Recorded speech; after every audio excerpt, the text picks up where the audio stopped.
కేసీఆర్ కుమార్తె కవిత ఆమె లిక్కర్ కుంభకోణంలో జైలుకు వెళ్ళడం, తర్వాత చాలా కాలానికి బయటికి రావటం, తర్వాత మరి ఆమె కుటుంబం మీద ఏమలిగిందో కానీ హరీష్ రావుని టార్గెట్ చేయటం, వాళ్ళ అన్నని అవమానించటం, వాళ్ళ తండ్రితో కూడా పెద్ద సంబంధాలు లేకపోవడం, బీఆర్ఎస్ పార్టీ బహిష్కరించడం, ఇవన్నీ జరిగాయి. సో ఓవరాల్గా సరే ఏదో జరుగుతూ ఉంది. కానీ ఇప్పుడు ఆమె ఏమైపోయిందంటే బద్ధశత్రువుగా మారిపోయింది బీఆర్ఎస్ పార్టీకి. అటు తండ్రి, అన్న, అలాగే వచ్చేసి హరీష్ రావుకి. మెయిన్ టార్గెట్ హరీష్ రావే అక్కడ. సో ఓవరాల్గా ఇప్పుడు బీఆర్ఎస్ పార్టీనే టార్గెట్ చేస్తుంది. కాకపోతే అంతర్గత కుమ్ములాటలు ఎక్కడైనా ఉంటాయి, అవి కొంతకాలం సమసిపోతాయి.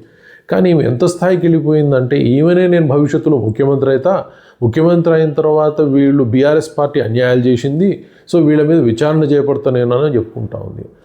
ఆలు లేదు, సూళ్ళు లేదు, కొడుకు పేరు సోమలింగం అని చెప్పేసి అసలు అక్కడ బీఆర్ఎస్ పార్టీకే అధికారం లేదు ఈరోజు. భవిష్యత్తులో వస్తుందా రాదా ఇలాంటి కుట్రకోణాలు కూతురు చేస్తే అనేది మళ్ళొకటి తెలియదు. అలాగే అసలు కేటీఆర్ ముఖ్యమంత్రి అవుతారా కాదా తెలియదు, మరి హరీష్ రావు ఏమంటాడా తెలియదు, కేసీఆర్ ఏం చేస్తున్నారా తెలియదు అనేది ఎన్నో ప్రశ్నలు అక్కడ ప్రజల మనసులో ఉద్భవిస్తూ ఉన్నాయి. ఈ గందరగోళం మధ్య కవిత వచ్చి ఏం చెప్తా ఉంది అంటే నేను ముఖ్యమంత్రిని ఈ చర్యలు తీసుకుంటా ఉంటుంది.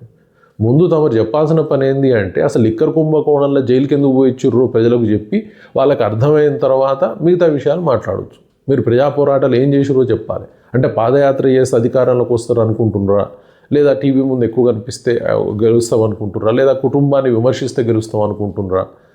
పోనీ ఇలా మాట్లాడి బీఆర్ఎస్కి నష్టం చేస్తే ఈమెకేమన్నా అవకాశం ఇస్తుంది కాంగ్రెస్ పార్టీని ఆలోచిస్తుందా? సో డెఫినెట్గా ఇలాంటి కుట్రకోణాలు చాలా ఉండొచ్చు. ఓకేలే, మనకు అధికారమే పరమావధి అన్నప్పుడు రేపు కాంగ్రెస్ పార్టీ హెల్ప్ చేస్తుందేమో అని ఆలోచిస్తుందేమో తెలియదు కవిత.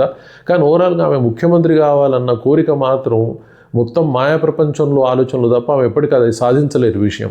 ఎందుకంటే అక్కడ చాలా బీఆర్ఎస్ పార్టీలో మహామహులు ఉన్నారు. అలాంటప్పుడు ఈమె ముఖ్యమంత్రి అయ్యి బీఆర్ఎస్ను ఓడిస్తామని అనుకోవడం అసాధ్యం. అలాగే కాంగ్రెస్ పార్టీ కూడా ఇప్పుడు ప్రజెంట్ అధికారంలో ఉంది. ఈమెకు అవకాశం రానియకుండానే వాళ్ళు ప్రయత్నం చేస్తారు. కాబట్టి ఈమె దురాశకు పోయి అసలు రాజకీయ సన్యాసం తీసుకునే పరిస్థితి ఏర్పరచుకునే విధంగా తయారు కాకూడదు.